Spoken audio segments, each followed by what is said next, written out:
Hai, selamat datang di channel yang menyediakan tips dan trik seputaran dunia komputerisasi.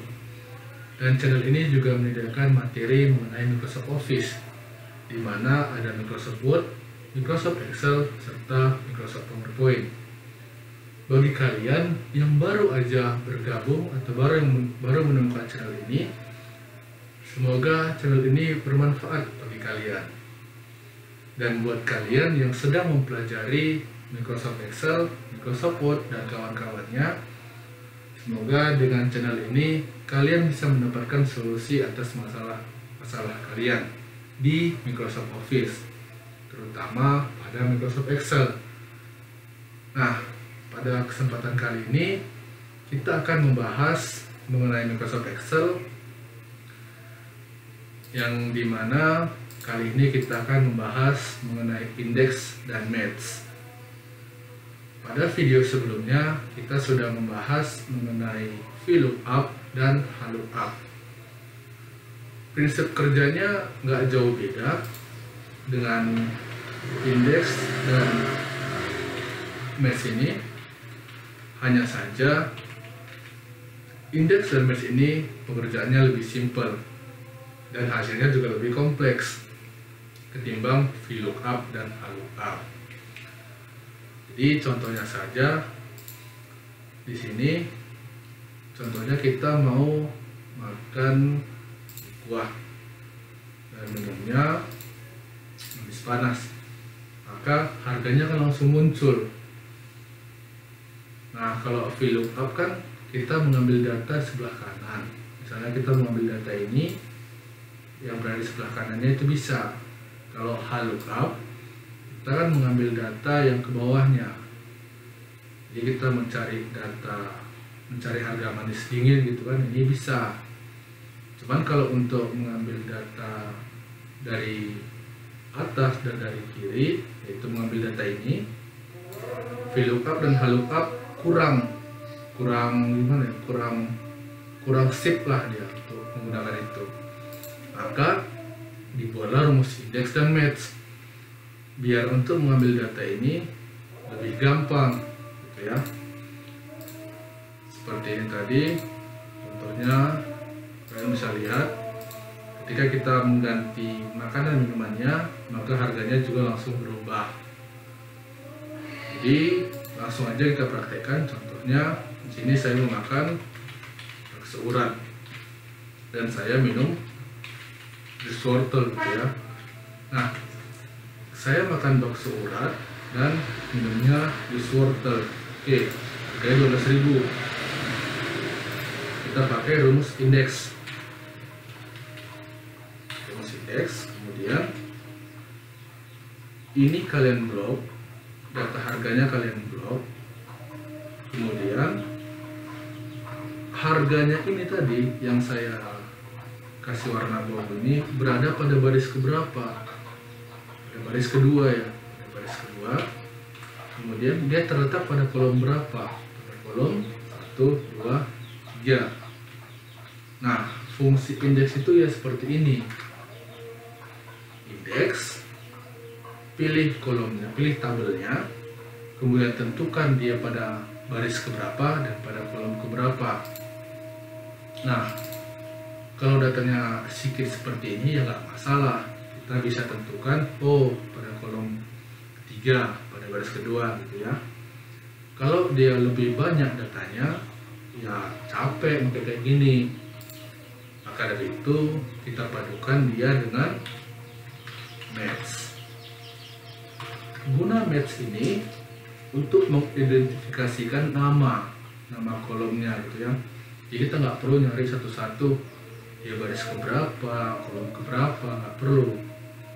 Jadi match ini udah mengidentifikasikan atau dilabel itu kolomnya yang makanan dan kolomnya yang minuman gitu ya. Jadi match, kemudian pilih yang ini lookup-nya, karena kan kita mencari bakso urat nih. Kemudian bakso urat ini berada di mana? Pasti di makanan lah ya, dan di minuman. Dia berada pada kolom A, sampai baris A2 sampai baris A7 gitu ya. Nih. Kemudian kita isikan value-nya yang exact match. Nah, setelah itu kita enter. Harganya masih tetap karena memang ininya udah kita labelin pakai match tadi. Jadi kalau ini kita ganti, kita coba ganti dulu ya, 10 misalnya. Nah, harganya udah berubah, tapi kan kolomnya belum terganti nih, belum kita labelin nih kolomnya. Udah, kita lakukan hal yang sama lagi, pakai match. Kemudian pilih ininya,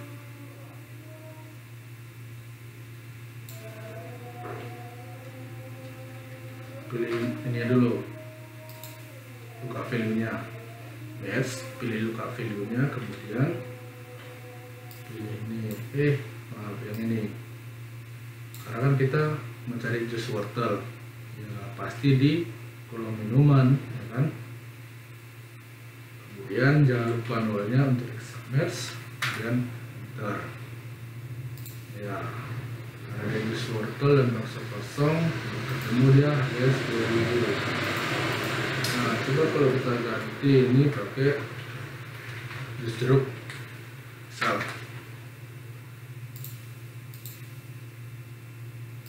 Ini apa gitu ya? Mantap, sip. Jadi itu udah jadi, rumusnya udah jadi gitu kan. Cuman itu aja rumusnya. Ya, ayat indeks ini menentukan kolom harganya, tabel harga. Kemudian buka lagi rumus match-nya. Ini untuk yang ini lookup value-nya. Kemudian A2 sampai A7 ini adalah baris makanannya, baris jenis makanan. Kemudian 0 ini adalah exact match-nya. Kemudian buka match lagi. Ini lookup value untuk minuman. Dan yang ini untuk baris ataupun kolom minumannya. Kemudian exact match 0. Nah, jadi di sini kan udah bisa ganti. Kalau ini misalnya, kok mau jus jeruk deh, aku mau bakso kosong pakai manis panas. Nah, harganya udah sesuai. Untuk membuat rupiah di sini ya kalian tinggal ganti di sini. Ini bisa atau konting. Kalian pilih yang currency juga bisa, tergantung kalian. Nah, saya nggak mau bakso kosong deh, saya mau nasi goreng. Oh, harganya 3.000 ya. Jadi kita nggak capek nyari-nyari lagi berapa nih harga nasi goreng pakai jus wortel, atau berapa harga mie kuah pakai jus jeruk gitu ya. Mie kuah pakai jus jeruk, langsung aja ketikkan sini mie kuah pakai jus jeruk. Oh, 17.000 gitu ya. Nah, jadi nggak susah kita cari satu-satu datanya. Nah, kemudian untuk membuat yang seperti ini kan jadi gampang nih, kita nggak perlu ngetik lagi. Langsung aja kalian select atau kalian letakkan pada sel makanan ini, yang mie kuah ini. Kemudian kalian pergi ke data, pilih yang ini, ribbon data validation, kemudian kalian klik. Nah, pada pilihan allow, kalian pilih yang list. Setelah itu untuk source-nya kalian pilih yang ini. Kan tadi makanan nih, makanan kan kalian pilih aja yang ini. Kalian pilih baris makanannya, kemudian tekan yang ini, lalu oke. Nah, sudah muncul tanda panahnya, kalian udah bisa milihnya suka kalian bisa ambil di sini. Nah, untuk minumannya sama juga,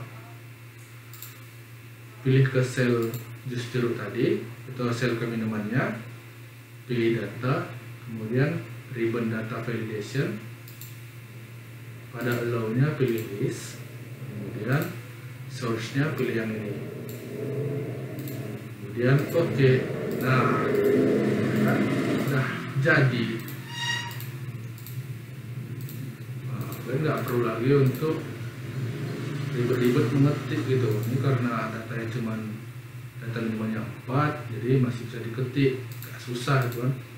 Kan kalau datanya banyak, ya Anda bisa pakai ini kan, tinggal pilih salah satu gitu.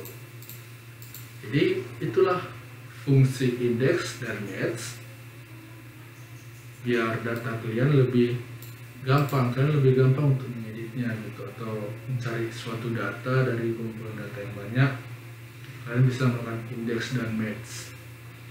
Nah, untuk video selanjutnya kita akan membahas mengenai form input data, bagaimana caranya, bagaimana step-stepnya, nantikan aja. Jadi kalian harus pahami ini dulu, index dan match itu jangan lupa untuk dicoba, karena ini bermanfaat banget buat kalian untuk menemukan suatu data di banyak data kompleks. Kalian bisa cepat menemukannya gitu ya. Khusus untuk yang mau buka usaha gitu kan, kalian bisa pakai ini. Jadi untuk bayarnya kalian nggak perlu cek lagi satu-satu, ya langsung aja masukkan nama makanannya, atau pilih aja makanannya, pilih minumannya, dan selesai. Dan langsung menemukan berapa harganya. Jadi kira-kira itu aja untuk video kali ini.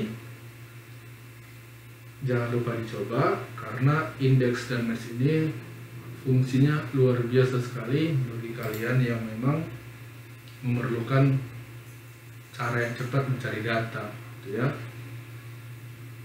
Jadi kalian bisa lebih menghemat waktu, dan ya gimana gitu ya kan.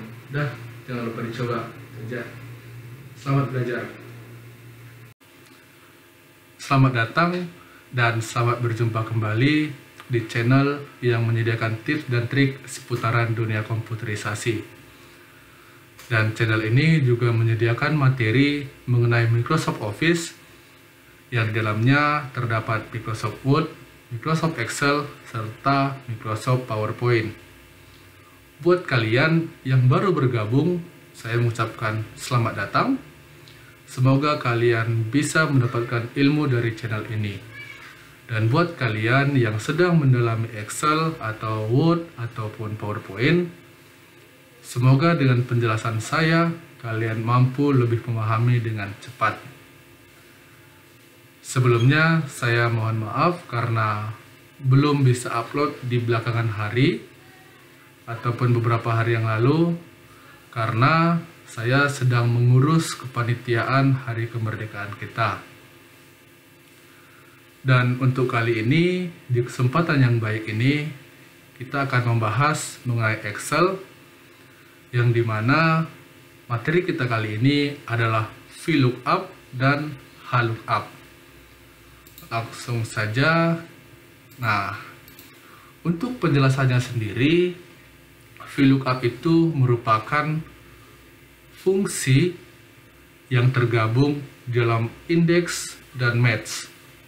Ya, VLOOKUP sendiri berfungsi untuk mencari data ataupun mencari nilai dari sebuah kumpulan tabel, dan setelah data tersebut ketemu, kita akan memasukkan data tersebut ke kolom yang dituju, dengan catatan data yang kita gunakan untuk VLOOKUP itu adalah data vertikal atau pencariannya berdasarkan kolom. Nah, langsung aja contohnya, kita akan mengisikan gaji pokok yang diambil dari data ini. Nah, untuk VLOOKUP, data yang kita gunakan harus vertikal. Kita mencari data secara vertikal. Nah, kepanjangan VLOOKUP sendiri adalah vertical lookup. Jadi, sesuai dengan kepanjangannya, gunanya kita mencari data berdasarkan kolom atau vertikal, begitu ya.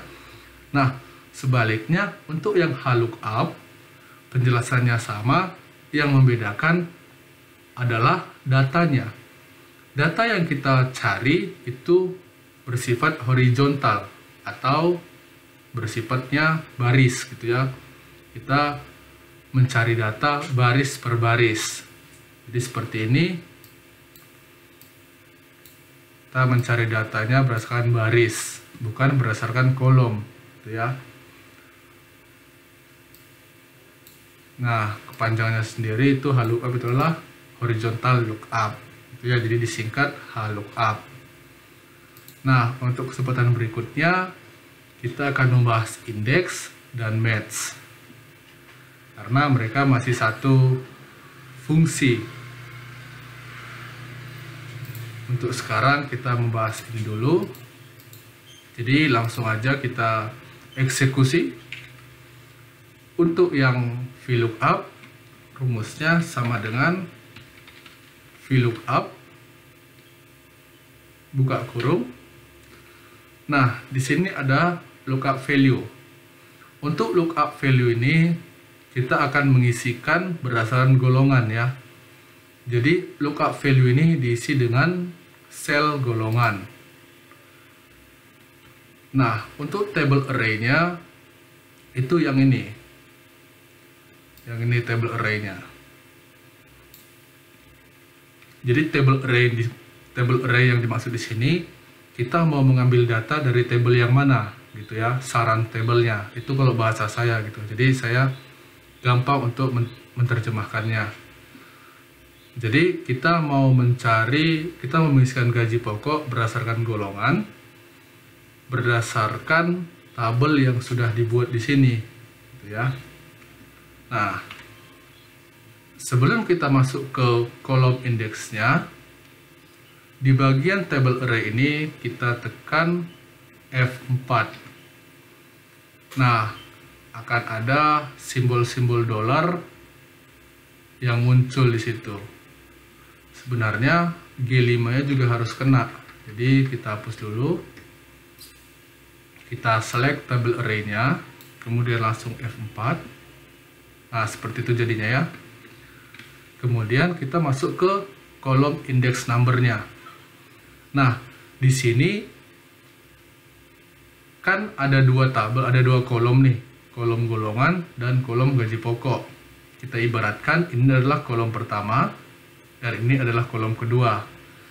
Jadi karena kita ingin mengisikan gajinya, maka gaji itu kan berada di kolom kedua. Jadi pada kolom index number ini kita isikan 2. Lalu tutup kurung. Kemudian enter.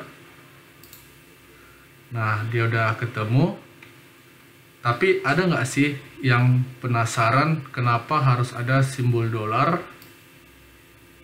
di table array tadi? Nah, penjelasannya begini.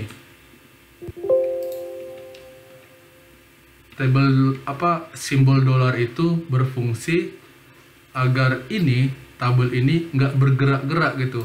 Di dalam rumusnya itu dia nggak bergerak, nggak pindah-pindah gitu. Jadi langsung aja kita eksekusi kalau dia nggak pakai nggak pakai dolar gitu kan. Langsung aja sama dengan VLOOKUP. Di sini kita ibaratkan atau kita menggunakan rumus ini tanpa dolar ya.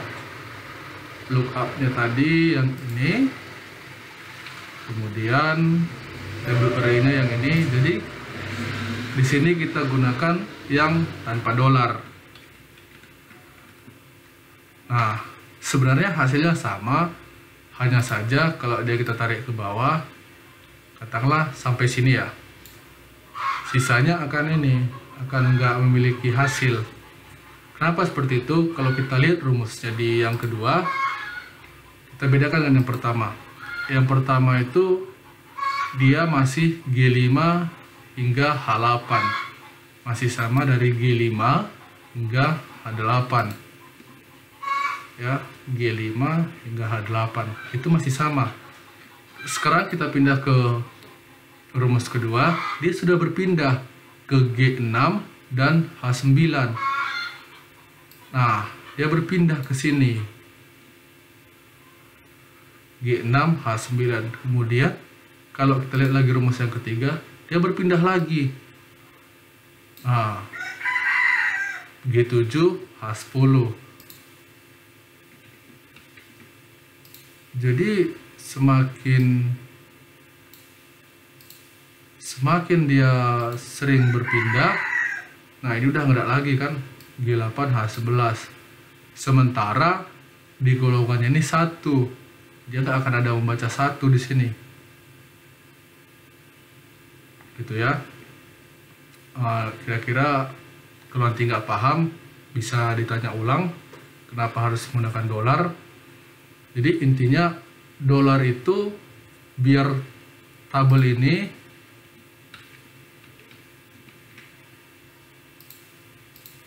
yang ini nggak berpindah gitu. Kalau kita copy datanya, kalau kita copy rumusnya, ini nggak pindah, tetap di sini. Itulah fungsi dolar tadi. Jadi coba kita balikkan ke yang menggunakan dolar, sama dengan VLOOKUP, kemudian pilih yang ini, kemudian pilih table array-nya. Nah, setelah diselect langsung tekan F4, kemudian 2, kita drag ke bawah, taruh sampai sini ya. Nah, perhatikan yang ini ya, ini G5 H8. Maka semua formula di sini tetap G5 H8. Ini juga G5 H8. Ini juga G5 dan H8. Jadi begitu seterusnya. Dan itulah fungsi dolar pada VLOOKUP. Jadi dolar itu berfungsi agar tabel ini nggak bergerak saat rumusnya di copy, gitu ya. Karena memang kesalahan-kesalahan seperti itu kerap muncul ketika memang kita sedang buru-buru. Jadi kadang buru-buru ngetik rumus, dolarnya lupa, sehingga terjadi error gitu. Jadi hal-hal kecil itu jangan kalian lupakan, karena memang itu berpengaruh besar bagi data kalian. Oke, lanjut kita ke rumus VLOOKUP. Sebenarnya rumus VLOOKUP ini juga nggak jauh beda dengan rumus VLOOKUP. Jadi yang perlu kalian rubah itu cuman rumus depannya ya. Kalau tadi VLOOKUP, sekarang kita VLOOKUP, horizontal lookup. Sama aja, lookup value-nya kita pilih yang golongan, table array-nya kita pilih yang ini karena dia berdasarkan baris gitu ya. Jangan lupa F4. Kemudian untuk row index-nya ya sama aja. Kalau kita pilih yang 1, maka dia akan muncul yang ini, 1, 2, 3, 4. Kita ibaratkan golongan ini adalah baris pertama dan gaji pokok adalah baris kedua. Nah, jadi untuk number row-nya kita pilih yang 2. Ini range lookup ini nanti akan kita bahas lebih lanjut, karena ini opsional, mau kita isi boleh, mau nggak diisi juga nggak masalah gitu ya. Nah, sudah muncul, tinggal kita drag ke bawah. Jadi di sini udah, jadi coba kalau kita ibaratkan dia kita gunakan yang baris pertama gitu ya. Di golongannya 4, kemudian untuk table array-nya kita pilih yang ini, jangan lupa F4. Nah, kalau untuk yang baris pertama, kita coba gunakan baris pertama ya. Tadi kan perjanjian kita, golongan ini adalah baris pertama dan gaji pokok adalah baris kedua. Jadi untuk row index number-nya kita pilih yang pertama, maka hasilnya nggak akan jauh beda dengan golongannya. Jadi sama, ini 4, ini 4, ini 2, 4, 1, dan seterusnya. Kita kembalikan lagi.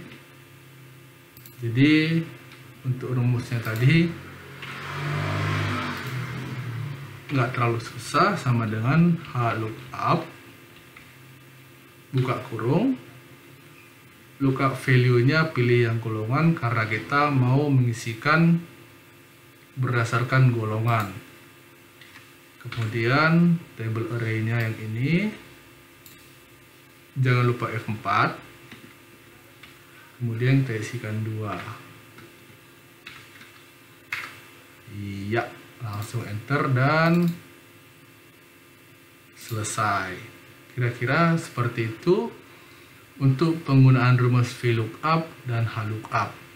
Jadi jangan terbalik, kalau kalian menggunakan data yang vertikal, kalian gunakan rumus VLOOKUP, dan kalau datanya horizontal, kalian gunakan rumus HLOOKUP. Untuk kesempatan berikutnya kita akan membahas mengenai indeks ataupun match kalau sempat, dan kalau saya nggak terlalu sibuk dengan pengurusan panitia 17-an, dan kita akan bahas itu.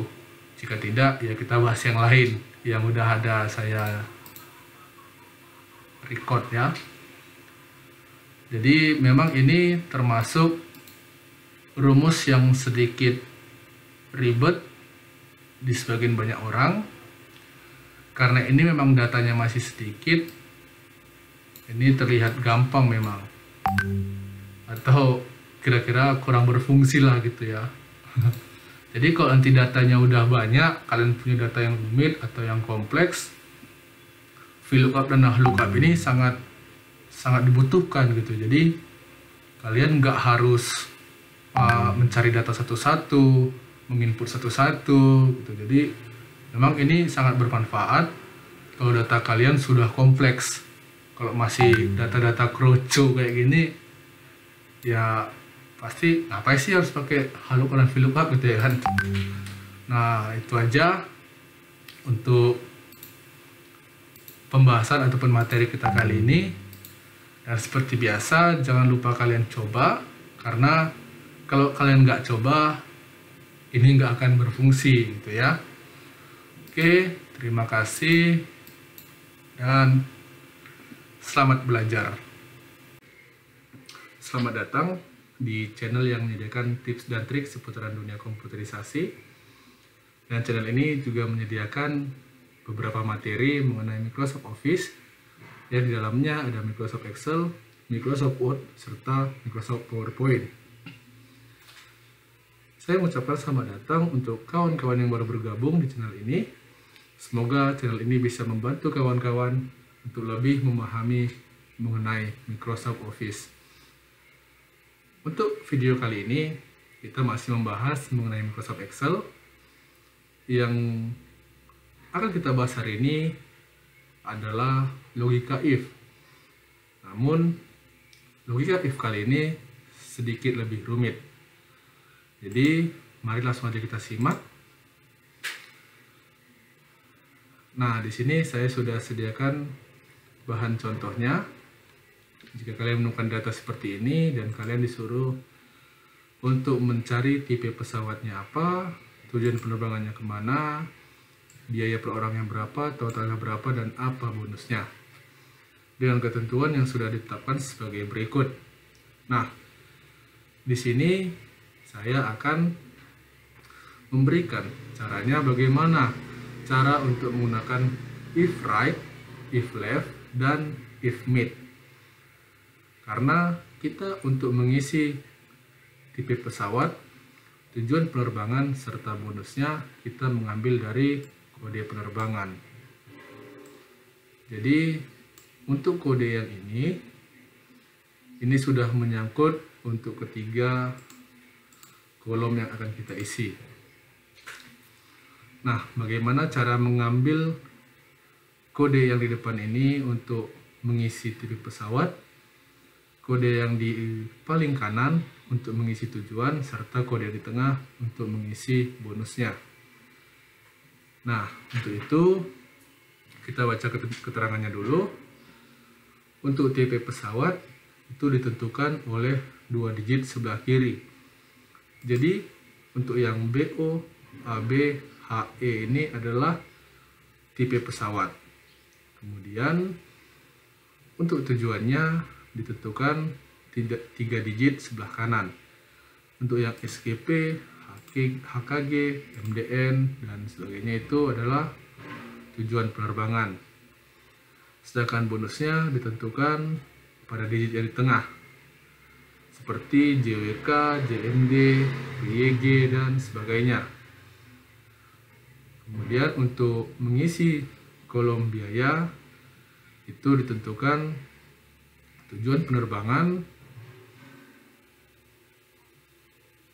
kemudian untuk totalnya biaya dikali dengan jumlah penumpang.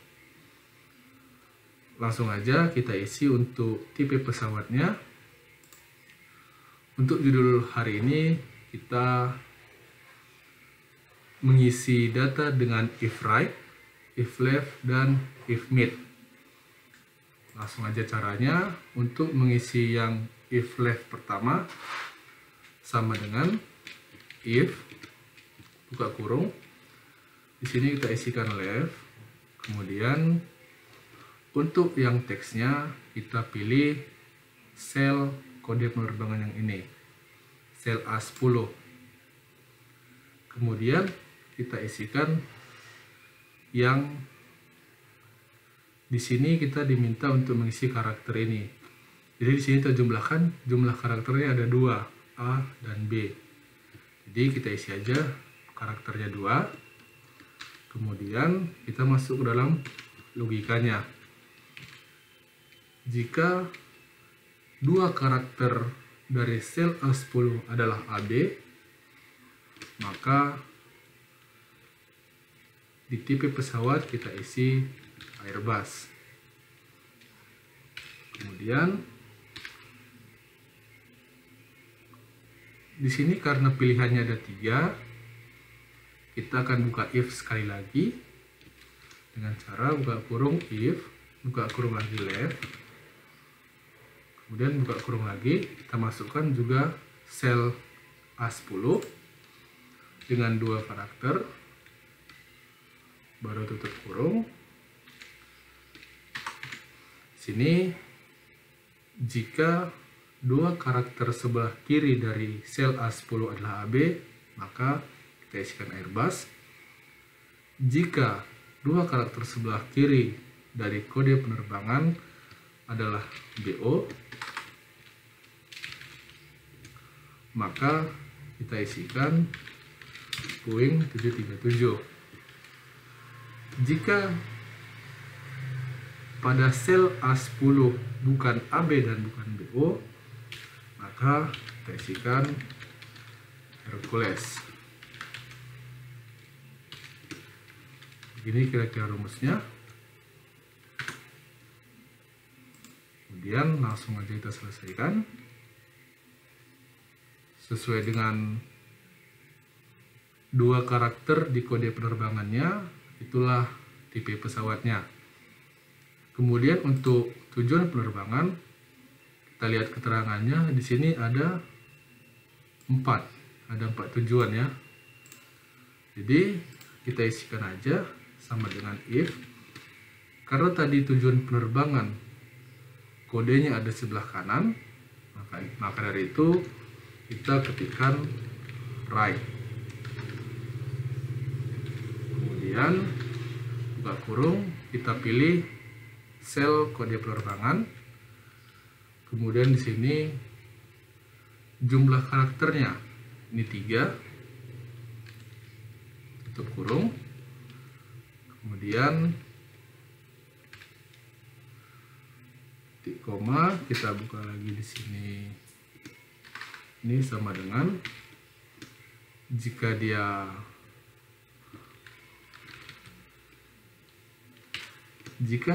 karakter sebelah kanan adalah HKG, maka tujuan penerbangannya adalah Hong Kong. Kemudian karena tadi ini pilihannya ada 4, maka kita butuhkan if lagi. Jadi kita buka kurung lagi, if dia right lagi, kemudian pilih sel A10, pilih 3 karena 3 karakter masih ya. Jadi tetap sama seperti tadi rumusnya, cuman logikanya di sini kita ganti jadi jika 3 karakter sebelah kanan itu SGP, maka tujuannya adalah Singapura. Karena logikanya masih ada, karena tujuannya masih ada 2 lagi, maka kita akan buka if-nya sekali lagi. Kalau seperti ini kan kita hanya tinggal masuk logika 1 lagi, tapi tujuannya kan masih ada 2. Jadi kan if-nya kurang 1 lagi. Jadi ya udah kita tambah aja lagi if-nya. Sama kayak yang di awal tadi. If right. Kemudian pilih sel A10, kemudian karakternya. Kemudian masuk logikanya, jika 3 karakter sebelah kanan dari kode penerbangan adalah MDN,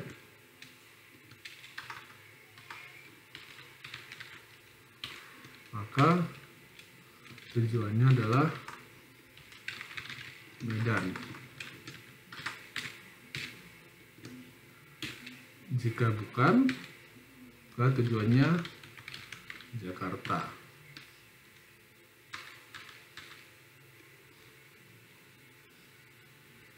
Kira-kira seperti itu rumusnya. Nah, di sini kan untuk yang sel pertama itu 3 kode penerbangan terakhir itu adalah SGP, maka dia ke Singapura. Kemudian yang baru kita kerjakan adalah HKG, maka tujuan penerbangannya ke Hong Kong. Untuk sisanya sesuai dengan kode penerbangannya. Nah, kemudian kita masuk ke bonus. Untuk yang 2 ini kita kerjakan belakangan. Kita masuk ke yang if mid, karena kode bonus tadi di sini dikatakan kodenya berada di tengah-tengah. Sebenarnya nggak beda jauh dengan if left dan if right. Langsung aja kita praktekkan. Ya hanya saja di sini kita buat dia mid.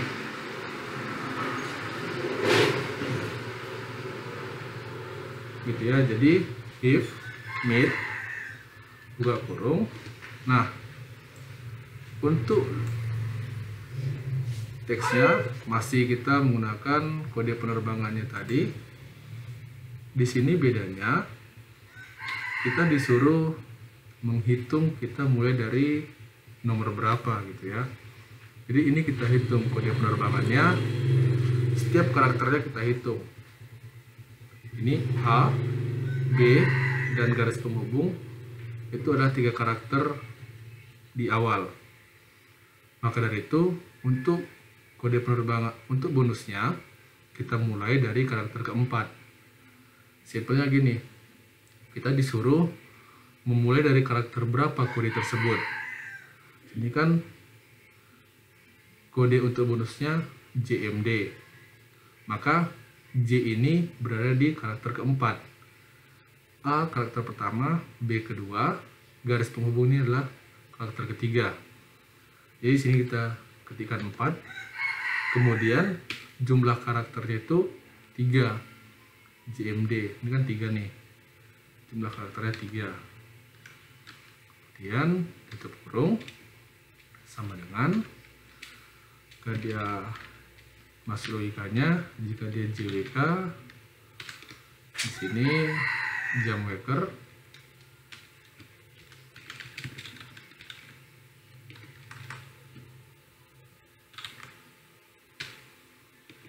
kemudian kita masuk lagi ke if-nya karena masih ada dua option lagi ya. Jadi masuk lagi, buka kurung, if need, sama seperti tadi kita diminta untuk masukkan karakternya, selnya dulu, baru kita mulai dari karakter ke berapa, kemudian berapa jumlah karakternya. Kemudian jika di sini kita masuk logikanya, jika dia JMD, maka yang kita isikan adalah jam dinding.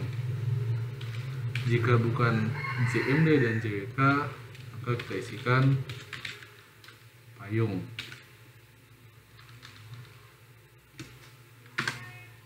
Nah, kira-kira seperti itu. Langsung aja kita selesaikan. Nah, kita berangkat ke kolom biaya per orang. Jadi di sini kita menggunakan if berdasarkan tujuan penerbangan ya. Jadi langsung aja sama dengan if. Sini kita menggunakan seperti yang sudah kita pelajari. If D10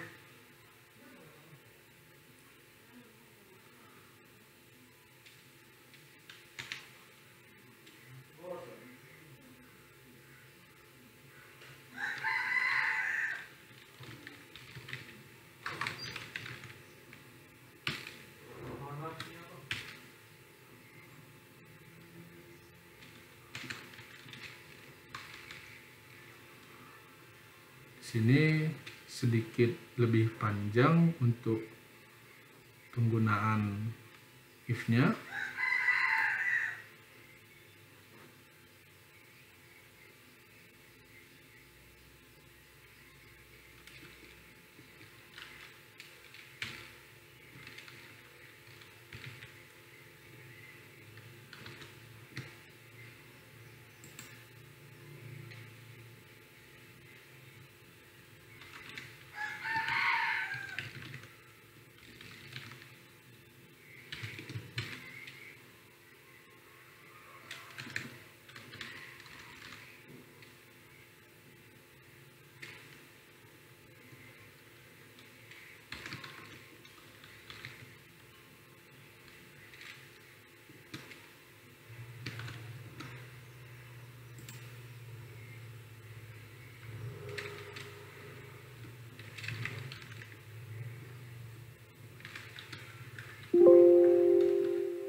Nanti saya jelaskan, saya ketikkan dulu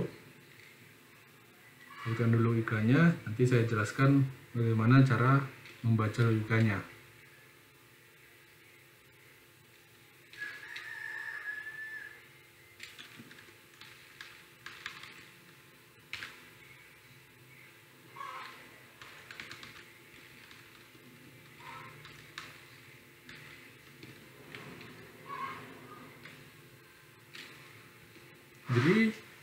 Jadi di sini cara membacanya, jika sel D10 adalah Hong Kong, maka biaya penerbangannya adalah 2.650.000. Jika D10 berisikan Singapura, maka biayanya sekian.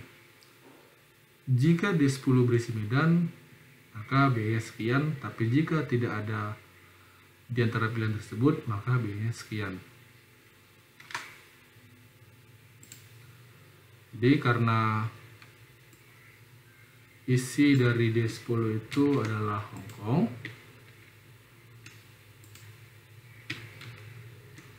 maka biayanya sudah tercantum seperti yang ditentukan. Nah, untuk totalnya yang ini dikali dengan jumlah penumpang, biaya per orang dikali dengan jumlah penumpang. Jadi inilah biaya per orangnya ya. Langsung aja rumusnya sama dengan ini, sel biaya per orang dikali dengan jumlah penumpang.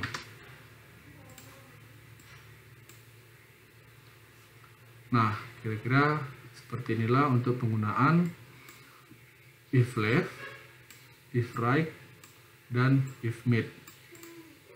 Kemudian tadi kita menggunakan berapa if dalam if, atau ada 3 if. Jadi banyak if bisa dimasukkan tergantung berapa opsi yang digunakan. Nah, itu aja untuk pembelajaran hari ini. Jangan lupa dicoba untuk if-nya. Kalian bisa membuat data seperti ini, bisa buat sendiri. Jadi kalian lebih paham. Oke, segitu aja. Jangan lupa dicoba. Yo, selamat datang kembali di channel yang menyediakan tips dan trik seputaran dunia komputerisasi. Dan channel ini juga menyediakan berbagai macam materi mengenai Microsoft Office. Termasuk di dalamnya ada Microsoft Word, Microsoft Excel, serta Microsoft PowerPoint. Buat kalian yang baru bergabung atau yang baru menemukan channel ini, saya mengucapkan selamat datang. Dan semoga channel ini bisa membantu kalian untuk lebih memahami mengenai Microsoft Office. Untuk materi ataupun video kali ini, kita akan membahas mengenai Excel. Namun kali ini kita akan keluar dari rumus atau dari logika-logika yang sangat ribet seperti kemarin. Tapi di sini saya akan memberitahu atau membagikan bagaimana cara untuk membekukan kolom ataupun membekukan baris. Sehingga jika Anda scroll ke bawah, ini mungkin karena datanya sedikit, jadi masih bisa diapain ya, masih bisa diperkecil. Ataupun kalau kalian scroll ke samping, nanti bagian yang ini akan tinggal gitu ya. Jadi dia nggak ikut terscroll. Atau kalau ke atas yang ini, nanti dia nggak akan ikut terscroll. Nggak ikut terscroll dia ya. Oke, jadi gunanya ini sangat banyak karena jika nanti kalian menemukan data yang sangat panjang ataupun sangat banyak, kalian masih bisa tetap melihat data di awal ataupun data di atas tanpa harus kehilangan data tersebut karena terikut scroll. Nah, jadi bagaimana cara untuk membuat hal seperti itu? Itu bukanlah hal yang sulit. Kita tidak memerlukan rumus ataupun formula-formula yang lain. Kita hanya membutuhkan dari tab ini. Kita akan menggunakannya dari tab yang ada di sini karena itu adalah sudah bawaan dari Microsoft Excel tersebut. Jadi langsung aja di sini saya sudah menyiapkan sedikit data untuk yang kita pergunakan ya. Jadi untuk judul video ini adalah membekukan kolom dan baris. Jadi untuk membekukannya, yang pertama kita coba untuk membekukan nomor induk. Caranya kalian drag di sini di kolom B, kalian drag semua atau kalian pilih kolom B ini dengan cara kalian pergi ke yang B ini, yang ini. Kemudian jika udah ada tanda panahnya, kalian klik aja langsung.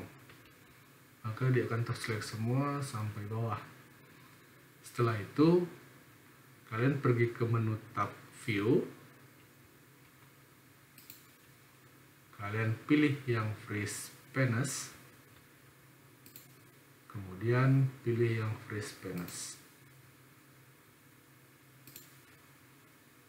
Maka jika dia sudah kalian drag ke samping, yang nomor window ini akan tinggal. Jadi dia nggak ikut terdrag gitu ya, nggak ikut terscroll lah, nggak ikut terscroll ya ke samping. Nah, untuk yang atas kita matiin dulu. Untuk yang atas kita mau, di sini saya mau bulannya, bulan Januari ini nggak akan ikut terscroll ke bawah gitu ya. Jadi sama seperti tadi, kita pilih kolom 5, baris 5, di select baris 5, kemudian pergi ke tab view, pergi ke freeze panes, kemudian pilih freeze panes. Maka bulan Januarinya nggak akan ikut terdrag atau terscroll, maaf ya, bulan Januarinya nggak akan ikut terscroll. Nah, yang menjadi pertanyaan, bagaimana jika saya ingin bulan Januari ini, ataupun yang dari sini ya, dari baris 5 dan nama mahasiswa ini, nomor ini dan nama mahasiswa ini nggak ikut. Jadi saya mau melihat nomor hidup, nama mahasiswa, dan tanggalnya. Jadi saya mau membekukan baris dan kolomnya. Tadi kan kita sudah membekukan kolom dan sudah membekukan barisnya. Kemudian bagaimana untuk menggabungkan keduanya? Langsung aja, untuk membekukan, pertama kita ingin membekukan barisnya. Di sini saya ingin membekukan baris 5. Jadi saya pilih di baris ke-6. Saya select baris ke-6, kemudian saya select di kolom C.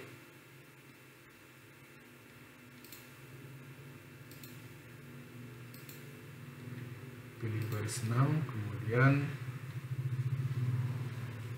pilih kolom C.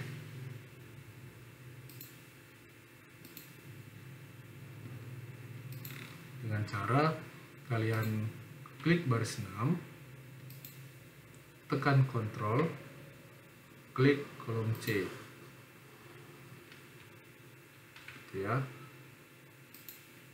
ataupun sebaliknya bisa mau dari baris duluan atau mau dari kolom duluan.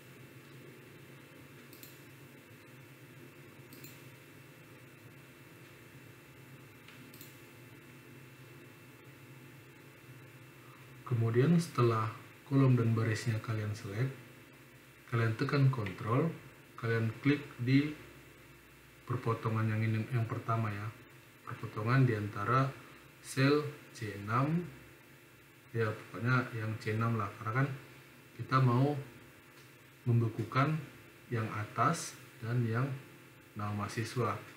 Jadi di sel pertama yang ini, perpotongan yang ini kalian klik. Nanti setelah kalian klik, kalian pilih yang tadi view, freeze panes, kemudian freeze panes. Maka jika kalian geser dia nggak akan ikut lagi, gitu ya. Nah, jadi kalau kalian ke atas, ininya tetap. Kalau kalian ke samping, yang ininya tetap. Kalau kalian ke atas, ini yang tetap. Kalau ke samping, ini yang tetap.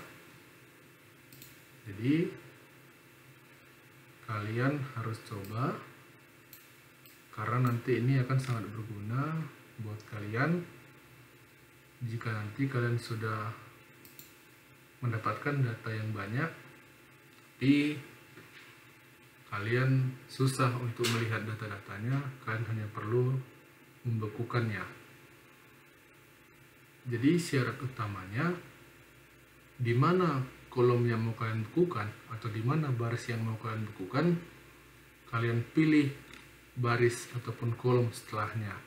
Jadi contoh, jika kalian ingin membekukan baris yang kelima, macam tadi, kita mau membekukan baris kelima, maka yang dipilih adalah baris ke-6. Jika kita mau membekukan kolom A dan B, maka kita memilih kolom C.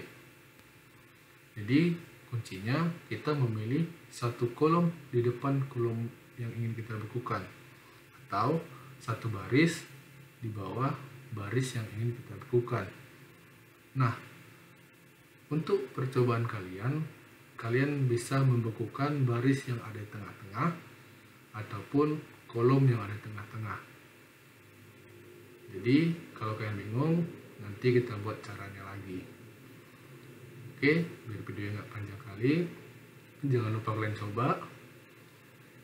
Nanti suatu saat pasti akan berguna untuk kalian. Selamat mencoba dan terima kasih. Hai, selamat datang kembali di channel yang menyediakan tips dan trik seputaran dunia komputerisasi. Dan di channel ini saya juga menyediakan beberapa materi mengenai Microsoft Office. Dan untuk video kali ini kita akan membahas mengenai Microsoft Excel. Untuk kawan-kawan yang sedang ataupun yang baru aja bergabung dan mungkin baru menemukan channel ini, saya harap kawan-kawan bisa semakin mengerti setelah melihat penjelasan dari channel ini, dan semoga kawan-kawan betah di channel ini. Jangan lupa untuk klik subscribe agar kawan-kawan nggak ketinggalan video berikutnya. Jangan lupa loncengnya, aktifin dong, oke?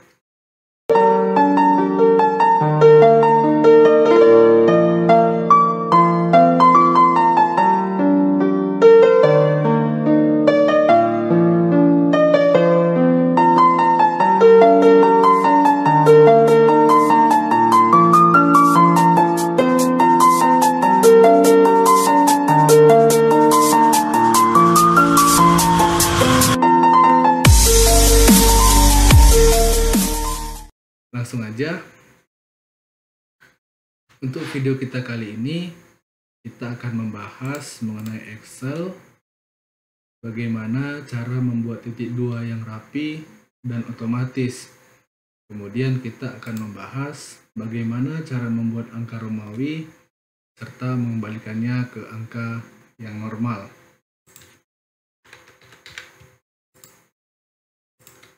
Langsung aja kita ke materi yang pertama.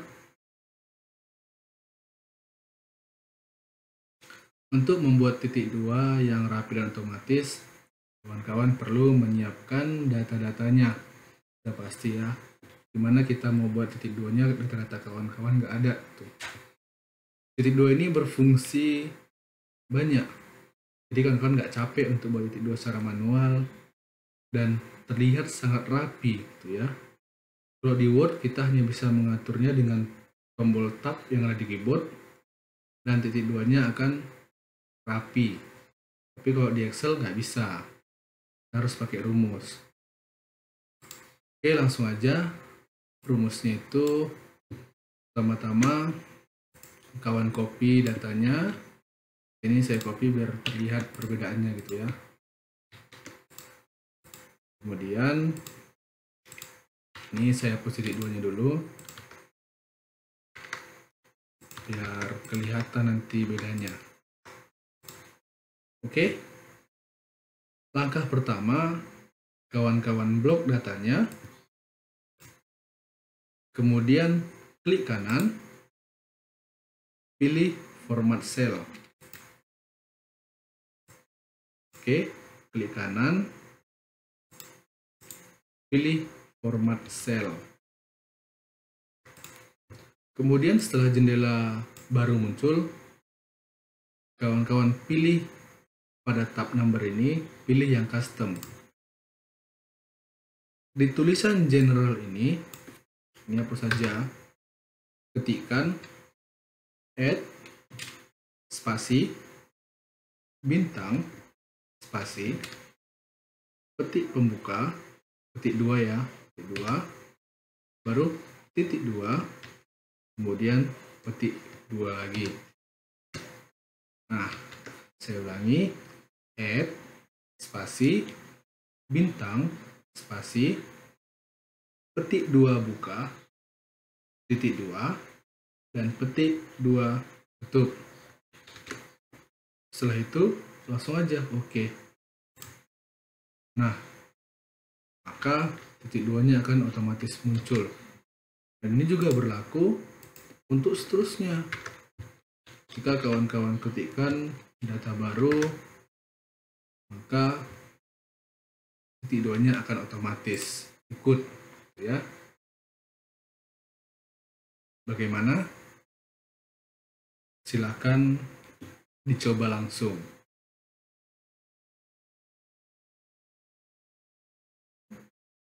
Untuk yang berikutnya, kita akan membuat angka normal, angka biasa gitu ya, ke angka Romawi, dan akan kita kembalikan ke angka yang normal lagi dengan rumus tentunya. Kalau biasa mungkin kawan-kawan bisa 1 itu I, 10 itu X, dan seterusnya gitu ya. Cuman kalau udah sampai angka yang ribet, kan kita malas mikir kadang ya. Oke, langsung aja ke rumusnya. Di sini kawan-kawan ketikkan sama dengan Roman, buka kurung, pilih sel yang mau dirubah. Sini kita menggunakan sel A6. Oke, tutup kurung. Sekali lagi saya bacakan, sama dengan Roman, buka kurung, pilih sel yang ingin diubah, kemudian tutup kurung, enter, dan langsung jadi. Untuk meneruskan rumus tadi, jadi kawan-kawan di sel berikutnya nggak perlu menuliskan rumus yang sama, cukup kembali ke rumus pertama di sel yang tadi. Di sini sel D6. Pada pojok kanan bawah ada tanda tambah kecil, itu klik lalu drag ke bawah seperti ini, maka otomatis rumus yang paling atas tadi akan tercopy ke bawah. Yang kemudian angka Romawi ini akan kita ubah kembali ke angka yang normal. Rumusnya adalah sama dengan Arabic, buka kurung, pilih sel angka Romawi tadi. Oke, tutup kurung, kemudian enter. Saya ulangi, sama dengan Arabic, buka kurung, pilih sel angka Romawi, kemudian tutup kurung, lalu enter. Kemudian lakukan hal yang sama seperti tadi. Pada sel G6 atau angka normal, rumus angka normal yang tadi, pada pojok kanan bawah, klik dan drag ke bawah. Oke? Tapi gini, untuk mengembalikan angka Romawi ke angka normal, itu hanya berlaku pada Microsoft Office 2016 ke atas. Saya udah pernah coba untuk 2016 ke bawah, untuk rumus Arabik itu belum ada. Jadi kalau kawan-kawan mau menggunakan rumus Arabik, kawan-kawan harus menggunakan Office 2016 ke atas. Itu aja yang bisa saya sampaikan untuk video ini. Jangan lupa dicoba. Mari kita sama-sama belajar untuk lebih memajukan itulah. Oke. Sampai ketemu di video berikutnya.